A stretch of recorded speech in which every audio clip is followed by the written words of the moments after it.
fainali ya soka la wanawake katika mkoa wa Arusha, na tumepata bingwa wetu Mayani ndio ataenda kutuwakilisha katika mashindano ya mabingwa wa mikoa ambayo yanatarajiwa kufanyika mwezi wa 6, ambayo ni mashindano ya TFF, yanasimamiwa na TFF. Mashindano haya, kwanza nichukue nafasi hii kushukuru chama cha soka wanawake kwa kazi kubwa walioifanya. Sisi ni walezi wao na sisi tumekuwa karibu na wao. Wamefanya kazi kubwa sana kupitia mwenyekiti wao Frida Minja, katibu wao ya Sita Amosi, na kamati ya utendaji na wajumbe wao kwa ujumla. Kwa maana hiyo mashindano yametamatika leo, wametoa zawadi na tumeona kwamba wametoa kikombe na timu zote zilizoshiriki zimepatiwa jezi, na bado kuna muendelezo.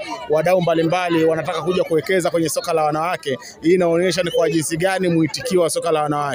Kama mnavyojua, hata kwenye nchi yetu leo hii tumeweza kuqualify kwenda World Cup kutokana na wanawake hawa, na leo hii timu ya wanawake inaweza ikawa ndio ya kwanza na sisi kutufanyisha vizuri hata kuenda ligi kuu, kutokana na tumeona ubora wa wachezaji walivyocheza hapa katika siku ya leo, siku ya kukabidhiwa kombe. Kwa maana hiyo sisi kama mkoa tuko tayari kushirikiana na mdau yeyote na kampuni yoyote na mtu yoyote ambayo yuko tayari kwa ajili ya kuendeleza soka la wanawake katika mkoa wetu wa Arusha, ambapo ni jambo kubwa sana. Watu wanaweza kaona ni jambo dogo, lakini ni jambo kubwa sana. Ndio maana unaona hata sasa hivi wanawake wanashangilia.